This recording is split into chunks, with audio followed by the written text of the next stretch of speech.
નમસ્કાર. ગુજરાત પીએસઆઈ પરીક્ષા 2026 પૂરી થઈ ગઈ છે અને અત્યારે બધે જ અફવાઓ અને ખોટા આંકડાઓનું બજાર ગરમ છે. કોઈ કહે છે મેરિટ આટલું જ હશે તો કોઈ કહે છે પેપર તો બહુ જ સહેલું હતું.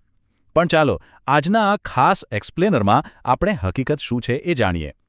કોઈ પણ જાતની અફવાઓ પર ધ્યાન આપ્યા વગર ભરતી બોર્ડના સત્તાવાર નિયમો અને વાસ્તવિક ગણિતના આધારે આપણે આ પરીક્ષાનું સીધું અને સ્પષ્ટ વિશ્લેષણ કરવા જઈ રહ્યા છીએ.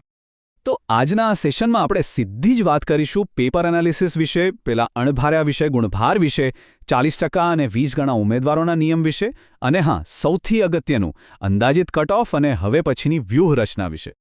તો ચાલો સૌથી પહેલા સીધા જ પેપર એનાલિસિસ પર જઈએ.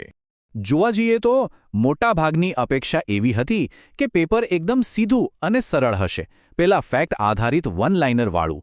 પણ ખરેખર પેપર હાથમાં આવ્યું ત્યારે ખબર પડી કે આ તો મધ્યમથી કઠિન લેવલનું ઊંડા કોન્સેપ્ટ માંગે એવું પેપર હતું.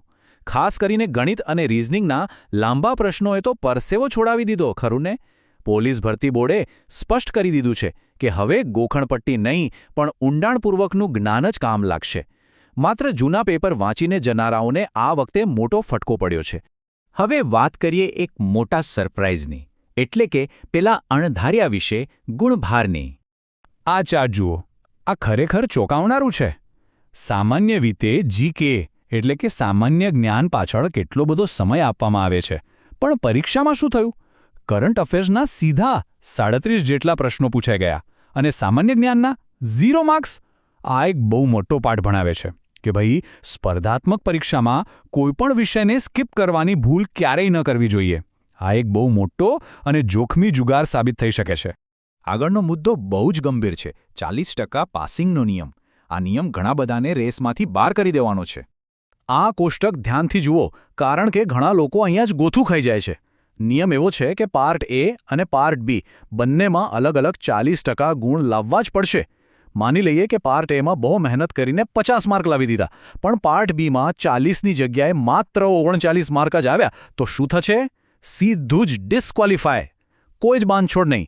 સ્પર્ધામાં ટકી રહેવા માટે બંનેમાં 40 કે તેથી વધુ માર્ક્સ તો જોઈએ જ. અને હા, જો 40% લાવી દીધા એટલે કામ પૂરું એવું લાગતું હોય તો જરા ઊભા રહો. હવે આવે છે 20 ગણા ઉમેદવારોનો નિયમ. ચાલો આની પાછળનું ગણિત સમજીએ. બોર્ડની સત્તાવાર ખાલી જગ્યાઓ કેટલી છે? 858. હવે ભરતી બોર્ડનો એક કડક નિયમ છે કે મેન્સ અથવા તો પેપર 2 ચેક કરવા માટે કુલ જગ્યાના માત્ર 20 ગણા લોકોને જ બોલાવવામાં આવશે. એટલે કે 858 ગુણ્યા 20 કરવા પડે.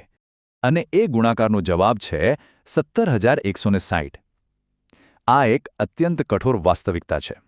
પરીક્ષા ભલે ગમે તેટલા હજારો કે લાખો લોકોએ આપી હોય, અંતિમ સ્પર્ધા માત્ર આ ટોચના 17,160 લોકો પૂરતી જ મર્યાદિત છે. જો આ લિસ્ટમાં નામ નથી આવતું તો પ્રિલિમ્સના સારા માર્ક્સ પણ પેપર 2 ચેક કરાવવા માટે કોઈ કામના નથી. એટલે આદર્શ લક્ષ્ય માત્ર પાસ થવાનું નહીં, પણ આ ટોપ લિસ્ટમાં આવવાનું હોવું જોઈએ. તો હવે આ બધા ગણિત અને કડક નિયમોને સમજ્યા પછી સૌથી વધુ પૂછાતા સવાલ પર આવીએ. ડેટા આધારિત અંદાજિત કટ ઓફ અને મેરિટ. પેપરનું કઠિન લેવલ, ઉમેદવારોની સંખ્યા અને સ્પર્ધા જોતા એવું લાગી રહ્યું છે કે પેપર 2 ચેક થવા માટેનો સેફ ઝોન 120+ માર્ક્સની આસપાસ રહી શકે છે. પણ પેલી શરત ભૂલતા નહીં હો, પેપર 2માં પણ પાછા 40% તો લાવવાના જ છે.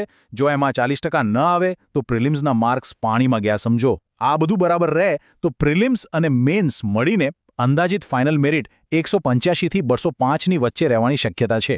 જો કે એક વાત ક્લિયર કરી દઉં કે ફાઇનલ આન્સર કી આવ્યા પછી આમાં 3થી 5 માર્ક આમ તેમ થઈ શકે છે. અને છેલ્લે, જે લોકો પરિણામની રાહ જોઈ રહ્યા છે એમના માટે પરીક્ષા પછીની વ્યાપક વ્યૂહરચના. ફાઇનલ આન્સર કી અને રિઝલ્ટની રાહ જોવી એ થોડો ટેન્શનવાળો સમય તો હોય જ છે, પણ આ સમયે એક સવાલ ચોક્કસ પૂછવા જેવો છે. શું આ એક જ પરીક્ષાનું પરિણામ આખી કારકિર્દીનો અંત નક્કી કરી શકે? અને એનો સીધો જવાબ છે બિલકુલ નહીં. આ તો માત્ર એક પડાવ છે.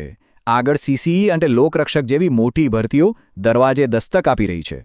એટલે અત્યારે સૌથી બેસ્ટ એક્શન પ્લાન એ જ છે કે આ પરીક્ષામાંથી બોધપાઠ લઈને સીધા જ સતત નવી તૈયારીમાં લાગી જવું.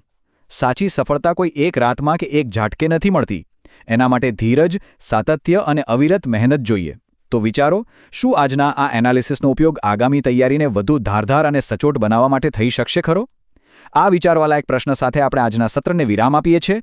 જુસ્સો જાળવી રાખો અને અવિરત શીખતા રહો.